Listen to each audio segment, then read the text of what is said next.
And we're back. What's up, everybody? Benja Well Done coming at you live from the hardware store. I had to get some random supplies, but no, I got them.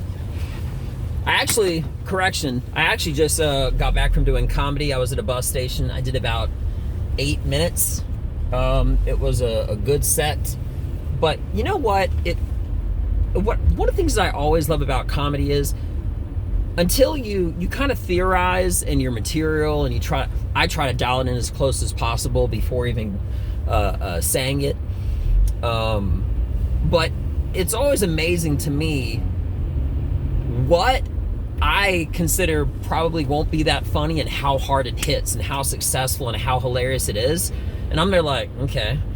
And the things that I believe will probably hit hard and it doesn't, you know?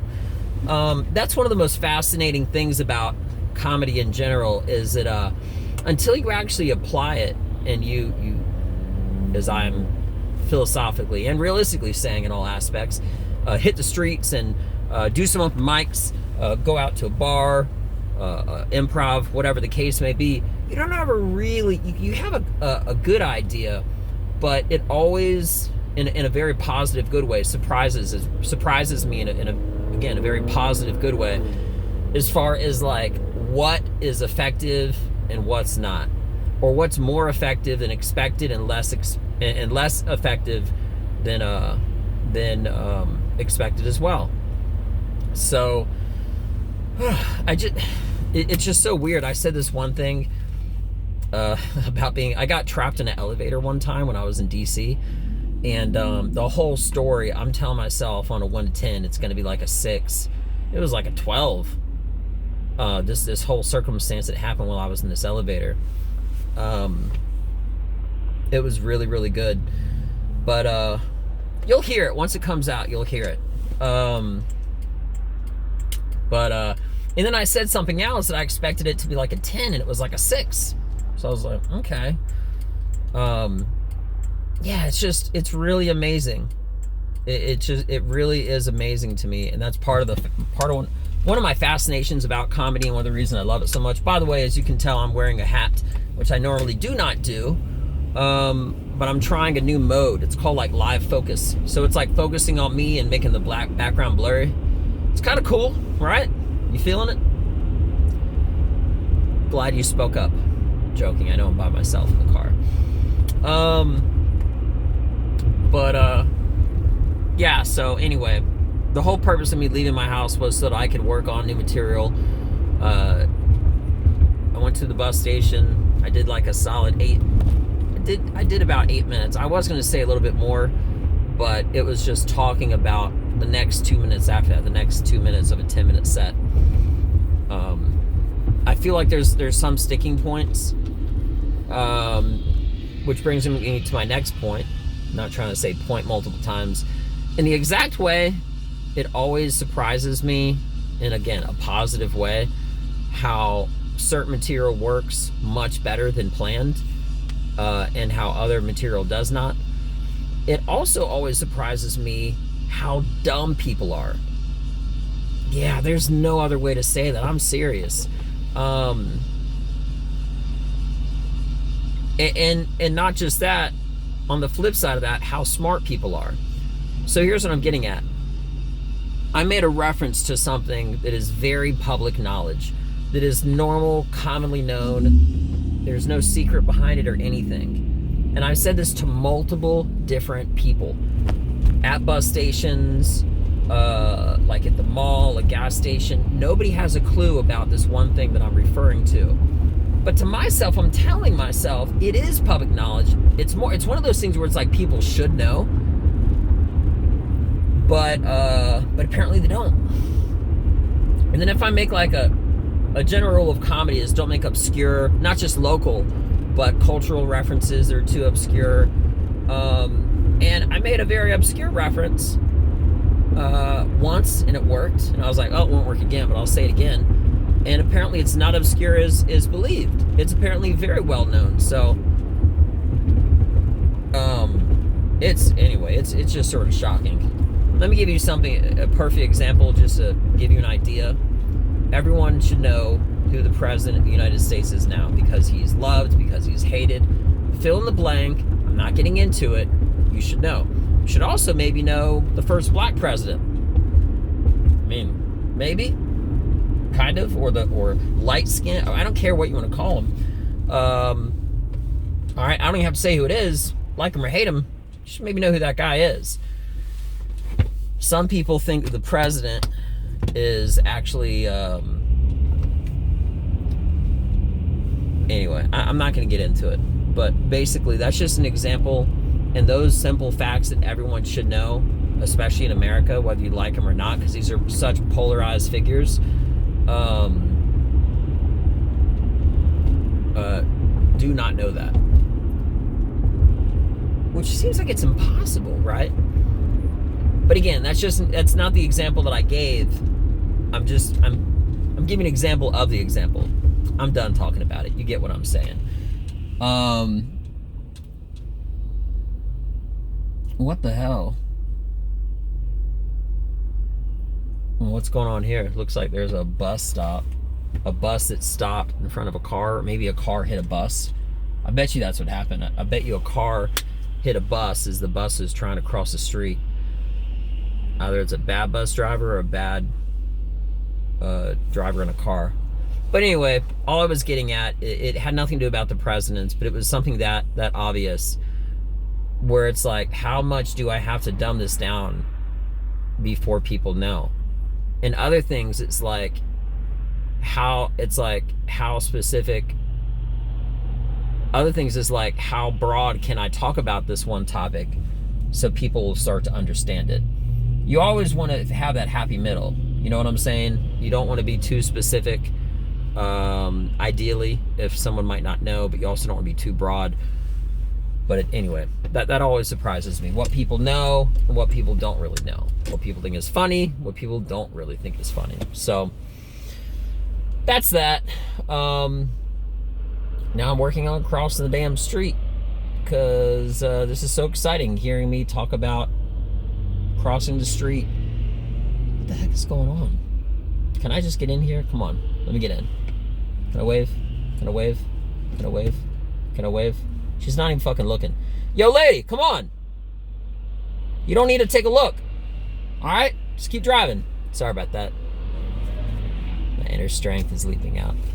I love traffic. The problem is not even the traffic. The problem is that every single, keep it going. Come on, honey. Let's go. Move it. Move it. Every single car keeps slowing down. Hey, lady, thank you. Every single car, oh gosh. Everybody was stopping and slowing down instead of just passing it. I hate it when, you know when people do that shit, and they just drive by and they go. Anyway, what else is going on? I don't want to get into it, but I'll mention it. Kobe passed away. If I say Kobe passed away, that should be a reference as far as who I'm talking about.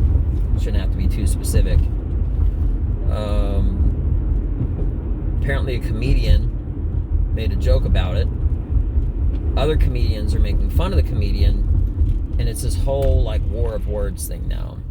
There's such a weird dynamic of thing that's happening in not just the world of comedy, let alone helicopters.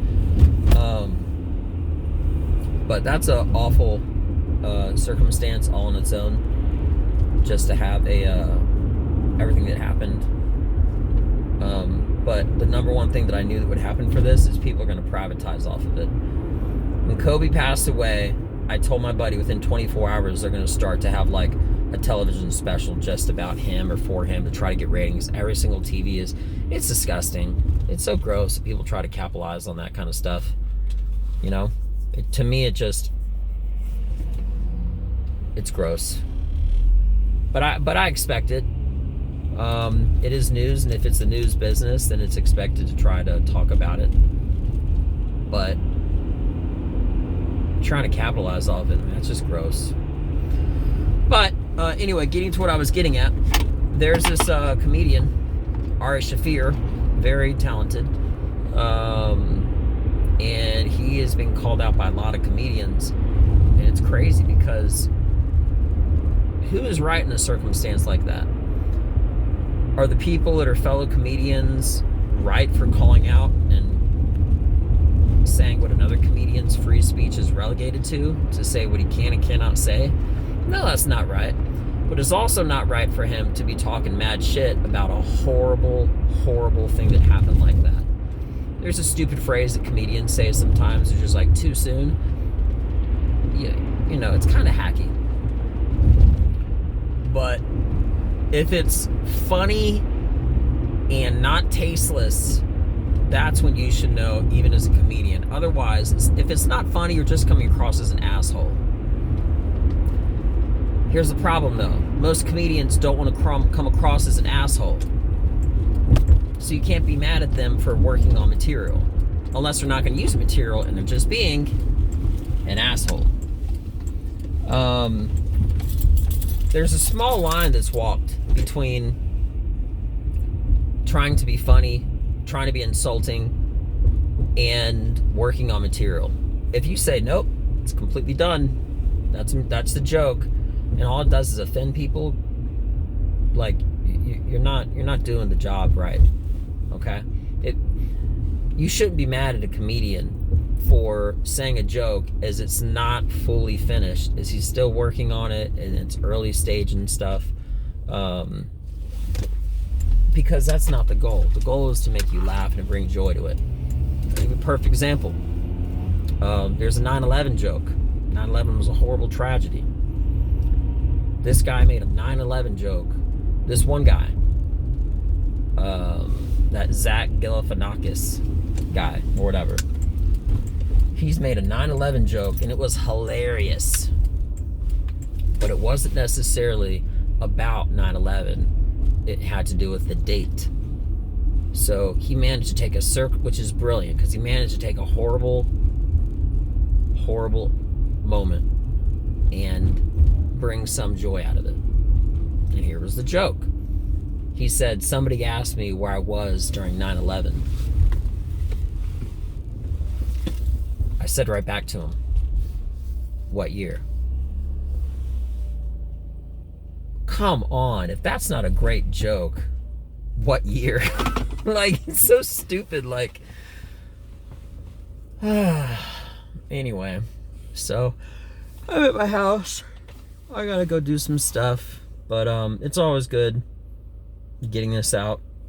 I'm looking, my YouTube channel is getting, actually, believe it or not, the podcast is actually growing the most, even more than the YouTube version, and I'm not surprised, because YouTube is so populated and overpopulated, and even nowadays everybody has a podcast. I feel like television and podcasts and open mic and comedians, I feel like there's such a, and this isn't even like opinion based, this is fact. Actually, it just reminded me, I gotta get gas too, so we're a little bit longer. I feel like there's such an oversaturation of material in general. It's very, very, very, very challenging when there is great material, or a great this, or a great that, fill in the blank, you name it, to find a good one, because there's so much bad ones out there. So it's a double-edged sword. On one side, it's easy nowadays to get discovered by luck. Keywords, by luck. However, by intention of the person producing that material, it is very challenging, because with everyone having the equal idea and goal set of getting discovered, getting found, getting recognized, getting noticed, etc., it weighs down on everyone else who actually is putting in the work to do that. So, perfect example, again, if there's 4 billion people all trying to be comedians, and only 100,000 of them are actually trying hard, they're not just taking up time and a spot on an open mic list, or That lady was driving so close, that lady. She still is. Crazy, crazy lady. It's extremely hard for those 100,000 to rise up and get better, which is a huge number, but I'm just giving an example, okay?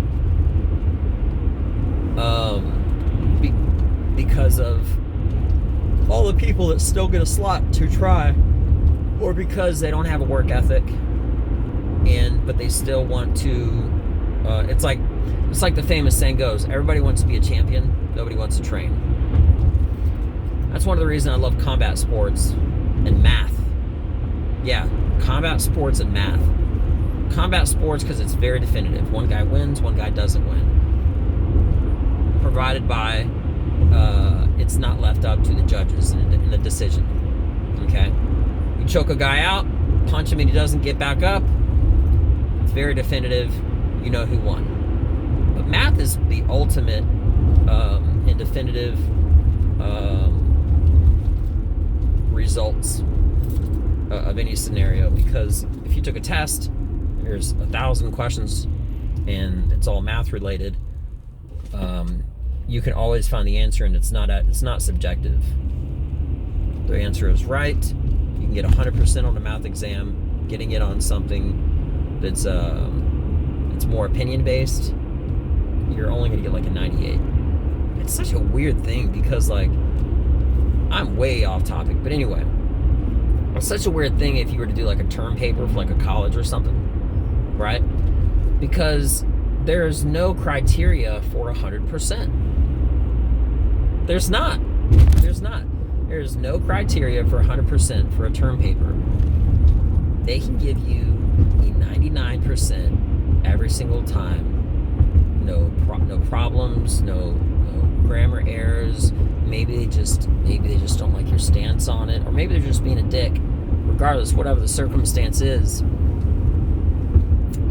that's another reason that I've always loved math. And not just that, math, in my opinion, it's very strategic. And what I'm getting at, what I mean by strategic, is that math helps with problem solving, because that's algebra 101. With math in general, there's no question as far as whether there is a problem and an answer. Algebra, just as a perfect example, is a form of math where you start out by saying what's possible, what the answer is, and that there's something missing, kind of like a small mystery.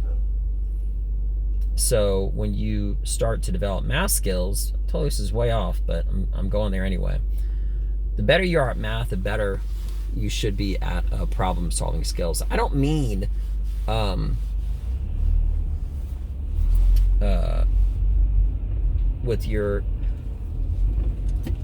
just mean it's a very structured way to have decisions being made, because the better you get at math, you're memorizing more stuff in a certain order. You have formulas and that and this and the whole 9 yards.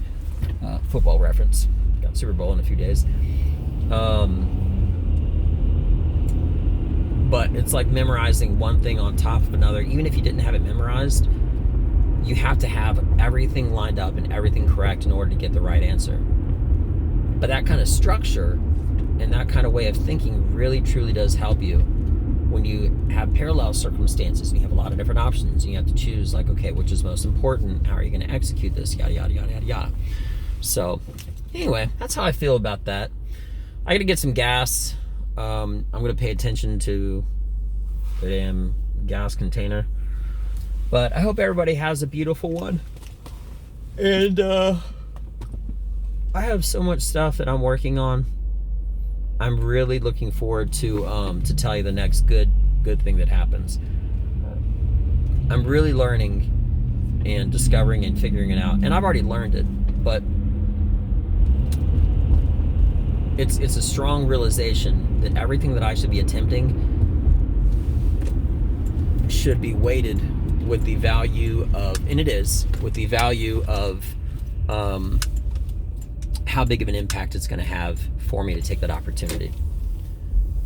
So, for example, if there was if there was 5 opportunities, I want the one that's going to have the biggest rippling effect to take me the furthest.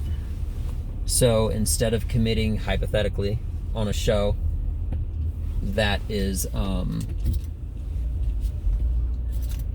that does not have casting calls and not casting calls, it does not have what's it called, talent agents and gig opportunities and stuff like that, whole 9 yards, and one does, it's pretty simple. But even just knowing how much value something has in order to take the opportunity, if it doesn't, there's not much sense in even taking it, depending on what the return is going to be. You see what I'm saying? So I'm starting, what I'm getting at is, I don't want to talk in circles, but what I'm getting at is that I figured out, and I'm really applying this now, which is only taking the best opportunities, because I can only do one at once, really, essentially. No matter what that opportunity is, depending on when it is and how much it pays me in value, not necessarily monetarily with money. It might be, maybe, but just how much it pays me back for doing that, because my time is valuable. And with that being mentioned, all the decisions should be made, as I make all decisions already, strategically, but with a level of care to know that if I have an opportunity of doing something that's not worth it, it's kind of simple to say, don't just do it just to do it. Do it because it'll actually take me somewhere. And I've actually done opportunities that I know that it won't take me anywhere, but if that's all I got, I'll do it. But if not, I'm going to start scouting out, which I am already doing. I'm starting to scout out more opportunistic opportunities, because by having that as the goal, I know that'll take me further to my eventual goal, which is doing comedy full time. So, well, I'm at the gas station. I finished those thoughts. It's cool just to get them out, air them out and everything. I hope everybody has a great day, week, weekend, etc. Super Bowl and everything to come. Check me out on Twitter, Instagram, Facebook, which I got fixed. Kind of. I got a new one, so I didn't really get it fixed. And that's it. I'm Benja Well Done. Check me out. Take care, guys. Peace.